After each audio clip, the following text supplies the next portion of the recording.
Welcome back to my stand-up channel. The case against Kyle Rittenhouse collapsed almost before it began. As the prosecution and defense made their closing arguments Monday, with the jury likely to get the case Tuesday, it looks even more likely that he will be acquitted on murder charges. Rittenhouse killed 2 men and wounded a third while protecting businesses during riots in Kenosha, Wisconsin. He argues self-defense. The performance of Assistant District Attorney Thomas Binger was especially pathetic. The prosecutor sought to diminish some of the actions committed by Joseph Rosenbaum before his encounter with Rittenhouse, sarcastically intoning, "He tipped over a porta-potty that had no one in it. He swung the chain. He lit a metal garbage dumpster on fire.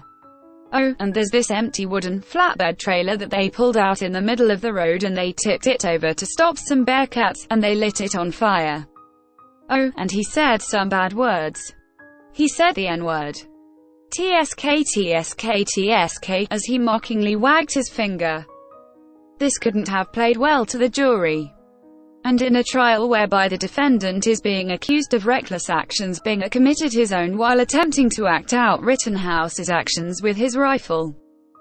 With the recent accidental shooting on a movie set in New Mexico still fresh on our minds, Binger sweeps the courtroom spectator section with the weapon and incredulously breaks firearms handling safety rule number 1, never place your finger on the trigger unless and until you have acquired a target you may have to neutralize. Yet another example of those prosecuting gun crimes with little understanding of guns. Rittenhouse's attorney, Mark Richards, rightly said the case explodes in Binger's face. When prosecutors reflexively file impossible-to-prove charges in order to satisfy a mob, they almost always get manhandled in court. The top charge here is first-degree intentional homicide, an overcharging not backed up by the facts. Witnesses and testimony have revealed that Rittenhouse only shot the 3 men after they were charging him, hitting with a skateboard or pointing a gun at him. Kenosha County Judge Bruce E. Schroeder gave one win for the state when he allowed a jury to consider lesser charges. It has obviously dawned on the prosecutors that their case isn't solid. Rittenhouse may be vindicated in court, but someone who hasn't faced up to his actions is our president.